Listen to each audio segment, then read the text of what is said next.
How is everybody doing? It's Obi Woody here, and today I'm going to be doing a small little insight onto what I'm planning to do for Leagues 5. Now, currently the date at the moment is the 22nd of November, so the leagues will start in the next 5 days. It's currently midnight, so it has just turned to the 22nd. So far, from the information that I've received, what I know of at the moment is what the relics have been given. So, we're going to move on with the first one, which will be the entire map.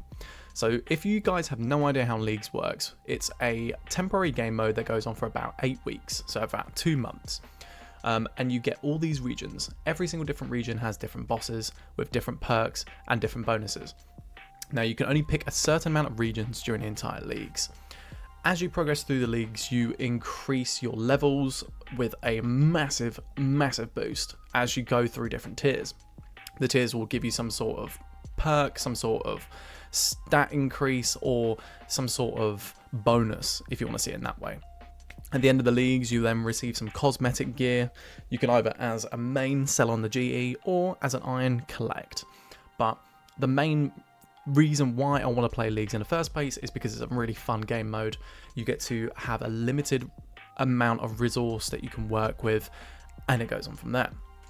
Now, to those who do know what Leagues is, I'm going to go a bit more into insight on what I have planned. Now, this might change over the next 3, 4, 5 days, but this has been my lock-in so far. So what I've got currently is a melee build, is what I'm working towards. Now, the first region, or the first 3 regions that came to my mind, I was watching a few videos, I was watching some other content creators, and hearing some people in my chat on Twitch on their thoughts and opinions on different areas. Now, the reason why I've chosen Relic, for one, is because there are really, really cool relics. Now, we'll get into the relics very shortly, but there are 3 really, really good relics that I want to discuss very, very soon. Relic has one of the best ones. Varlamore has an incredible one, which I would love to delve into, and so does Mauritania. Now, the reason why I've chosen Relic is because it offers an absolutely overpowering ring and amulet. Varlamore offers I think it's a spear and a shield and gloves, which is really, really interesting. And again, I will get more into it. And Region 3 offers another pair of gloves, but a pair of gloves which is stronger variant of Barrow's gloves. Now, the next page. So these are the items to the regions that I've picked. So for Fremennik, the Dagonoth Kings. So these are going to be the Echo variant of the Dagonoth Kings. Now the Amulet of Monarchs is going to be the best amulet slot, which I'm really, really happy with. The same thing with the Emperor Ring. These are the 2 things I'm going to be going for in the Fremennik region. Now the Amulet of the Monarchs is incredibly great with attack and defense. It also has 15 melee strength, 15 range strength, 10% magic damage increase as well, so it works with all different styles. Unfortunately, I'm going to be a melee mainly, so the magic damage and the range strength are only going to be small compared to what my melee set is going to be like. But with Region 2, I will end up probably doing Soul Heretic right at the end, because to get to this boss already is hard enough as it is. To actually complete the boss and then to do the Echo variant, we have no idea what we're in for. So there's a Sunlight Spear, which will have a really cool weapon, which will have 125 stab, 75 slash, and 70s in all its defense, which is just incredible. The other bonuses include melee strength of 113, attack rate is at 5, the range is 1, and the special attack is 7 sunlight stacks hit every NPC with 3 tiles of the player. Damage is increased by 3% per prayer bonus. Now that's amazing, because if you have max prayer gear, which you can also get from doing the Colosseum, you will then have a huge amount of damage to the enemies that are surrounding you or in front of you. So this works, like I said, in a 3 tiles of the player. So if you think of the box around you, the box around that, and then the box outside of that as well, which is just absolutely abysmal. Now I really, really, really like this relic. Not relic. I really, really like these items that you can get from the Echo bosses. That's why I've chosen it. And I'm really intrigued to see if I can really take this on, because when I come back to my Iron Man account, I really want to send Colosseum so that I can get myself a quiver anyway. So this is just a perk, this is a bonus for me anyway, so I can kind of get used to it, enjoy it a bit more. It was similar last leagues with Inferno. I basically sent a bunch of Inferno on leagues, I got my cape on my Iron Man, and it feels fantastic, it feels great. So that's another reason why I'm picking Soul Heretic. But finally, Region 3, we have Mauritania, so the Grotesque Guardians. Now, they offer a thing called the Gloves of the Damned, which is an upgraded version of Barrow's Gloves. So they have attack in 12 in all attack bonuses apart from magic, which is 6, and that's more than fine, because my main attack style will be melee anyway. And the other bonuses, you get 12 melee strength, which is, again, incredible, and I love that. But the best bonus is that it counts as wearing an Amulet of the Damned wearing the gloves, and it doubles the effect of all Barrow's set effects and Amulet of the Damned additions.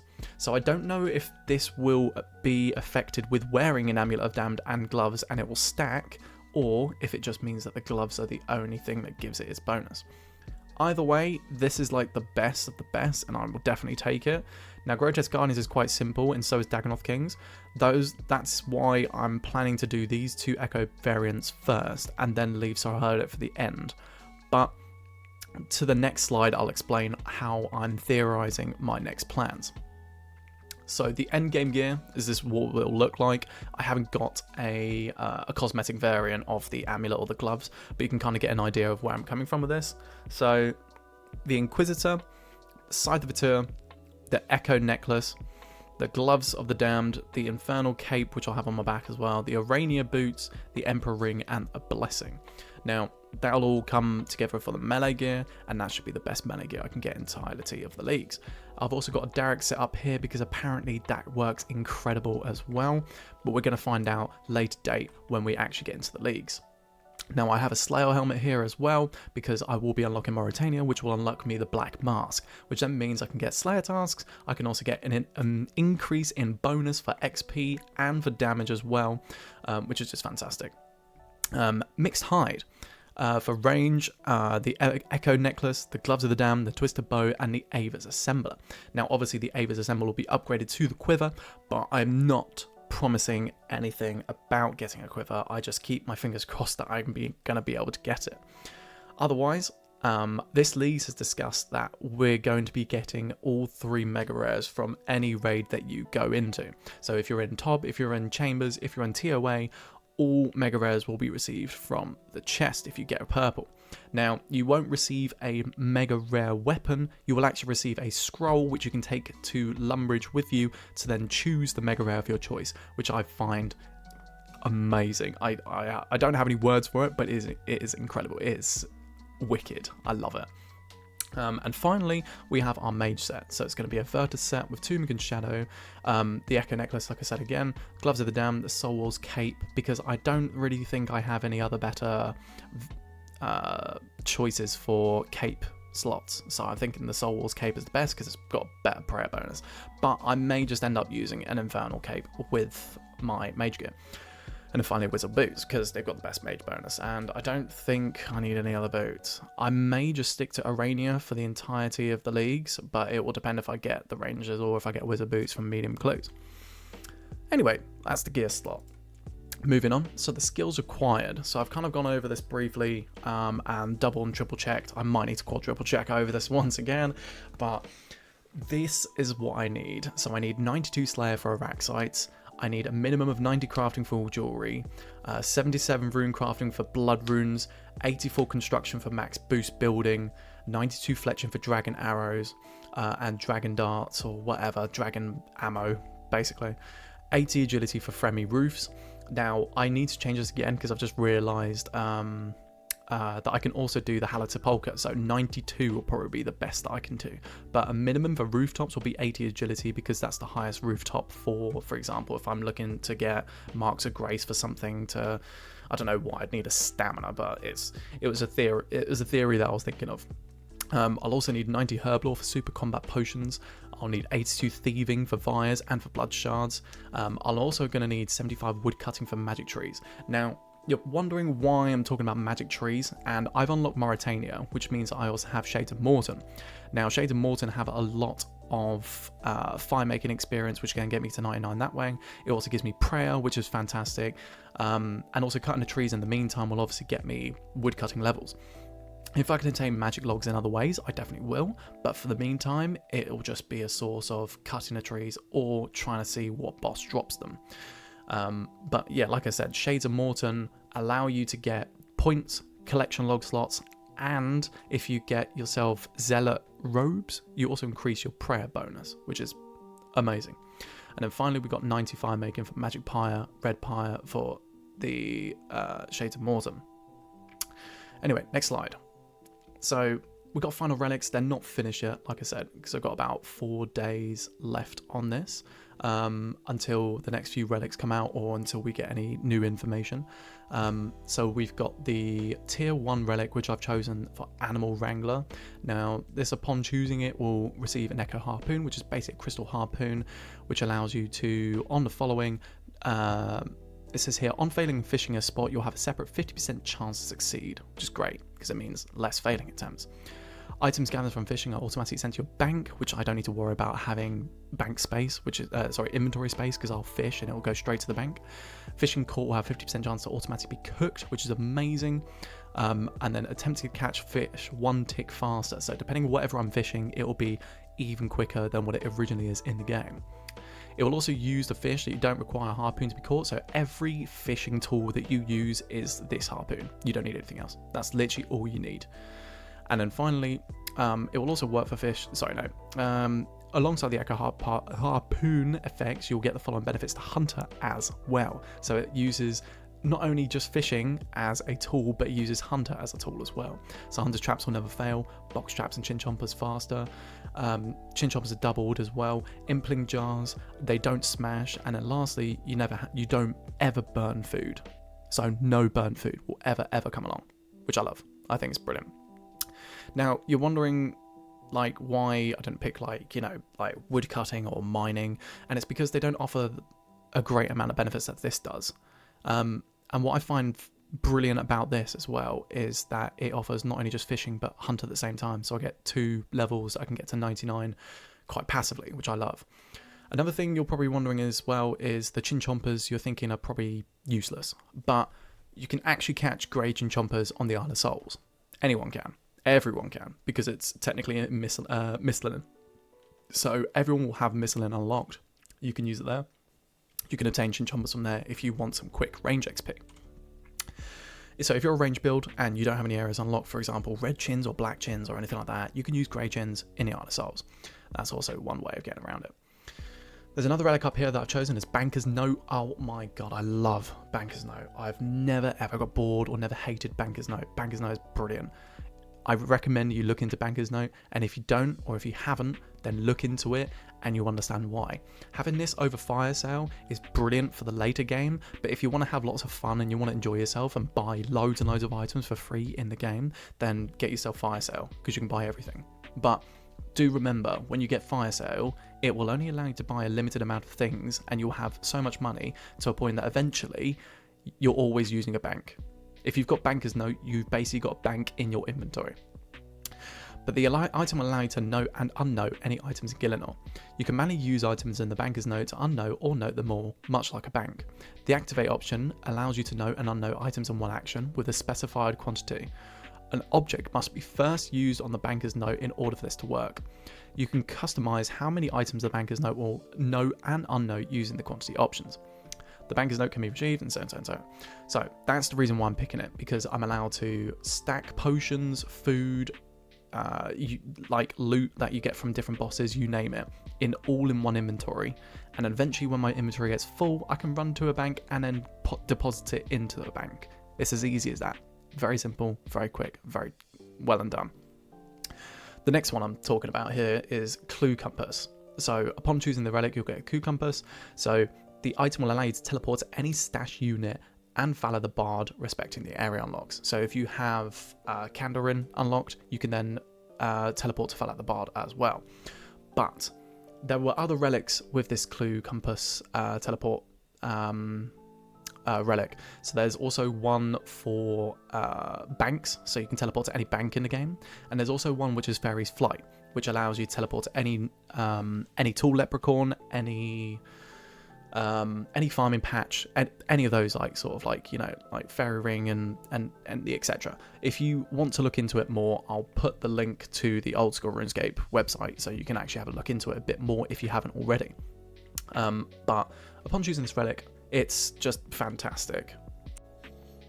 Now, the reason why I say it's so fantastic is because initially you can teleport to any stash unit around Gielinor. So in your respected region, if you wanted to teleport to a particular place and you don't know how to get there, or you need to find a quicker way of doing it, there are so many stash units around the entirety of the world map that you can go and access to, whether it be overground, underground, hidden in a completely different spot. It's fantastic.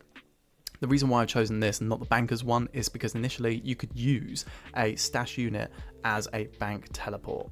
So you could use the closest stash unit which you know is nearer to a bank. I'll figure it out within time, but I see a bank teleport as useless because you're going to so many different banks, when instead you could be going to a clue teleport and getting a bunch of clues done for the points of the entirety of the leagues, because they're going to be loads of points doing clue scrolls as well. So this will also come in use to later date. So it has the ability to teleport you to your current clue step if you have one. No, this will not work on clue steps that require you to kill a certain NPC. So I need to take that into mind as well. So if that does come across and I need to do a Bandosian guard or an Armadillion guard when it comes to an elite clue, I can't teleport to it, so I would have to run to it. But that's okay because some clues don't have that. So lots of beginner, easy and medium clues, all of those don't have that. Some hard and some elite clues will have either a Saradoming god, or it will have a like I said, an Armadillion or a Bandosian guard, so I don't have to worry about that. Next one is the Grimoire. That's how you try and say it. I can't even say it. But the Arcane Grimoire is basically a book that allows you to change to any spellbook. So the item can be used freely to swap between spellbooks. The Grimoire acts as a Book of the Dead as well, which is even more amazing. And on top of that, additionally, when you select this relic, you will unlock access to all prayers and spells, regardless of the area, quest, or diary requirements. So this will allow me to use normal spellbook, ancients, lunars, and Arcus spellbook. And Arcus spellbook, if it says it's allowing you to use it as a Book of the Dead, which will mean I can use thralls everywhere as well as a bonus damage, which is just way above what I was expecting, and I'm really, really happy to see that. I'm really happy to look at that. Now, this is really, really handy because there are also other relics. I think the opposing ones are a farming relic, which you get your crops like multiplied within speed, and they don't disease. I think that's what's opposing this one, but personally I'm going for a Grimoire because I know it's going to be really up there. If any of these relics, by the way, do eventually be like, you know, a choose between one of these, obviously when I come to it, when I load up the game and I have a little look into it when League starts next week, then obviously I'll just have to come to a conclusion, but I will see what's worth it more to me for the later game. But that's why I'm picking Grimoire, because I know it's going to be really, really effective within a later day. And finally, the one we've got so far, and again, there may be a couple more relics in the next few days. I'll try and do an update video the day before Leagues comes out, just to kind of give you a rundown of what I'm doing. But the last one is Dodgy Deals. Now, pickpocketing an NPC will also pickpocket all NPCs of similar type in an 11 by 11 square, granting extra loot for each NPC pickpocketed. So let's say, for example, you're standing in the middle of the Varric castle and you're pickpocketing one guard. Within 11 by 11 of those squares, you're pickpocketing every other guard around you, or what's worth around those guards. That's what's incredible about this relic, is that you're making so much money so quickly. It's unbelievable how fast and how quick you can make GP, or if you're going to other different NPCs that have different drops or different items when you thieve from them, you're also gaining those bonuses too. So let's say, for example, if you're in Kandarin, and I hope that none of you are going to pick Kandarin, because I'm telling you now, the Echo boss and the resources you get from there is next to nil.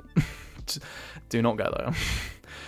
But anyway, as I was saying, so the reason why I'm picking this thieving is also because of the other bonuses. So there's a 100% success rate on all thieving checks, automatically re-pickpocket on NPCs or stalls until you can no longer do so. Items obtained from pickpocketing are noted. Maximum coin pouch count is increased by 3 times the amount. So in some some perspectives, when you can pocket up to, I think it's 82, 84, 86 coin pouches, you now be able to get 3 times the amount of that, which is going to be great because you can AFK it even more, which is basically going to mean you're going to get free 99 thieving, like within a matter of like a day or two. So that's great. And then finally, stores do not deplete when you steal from them, which means, again, unlimited thieving, which is fantastic. Although, do take into mind, if there are other people that haven't picked this relic and they try and pick from the stalls, I believe that this relic will not work.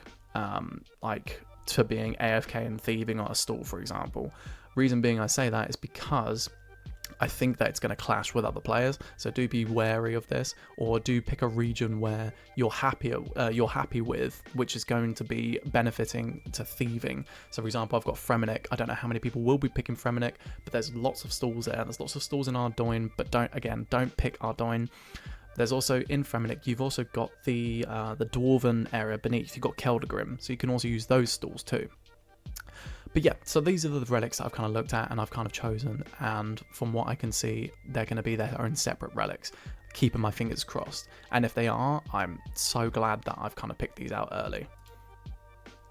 So here's a combat mastery that they've explained over on, I think it was a few days ago.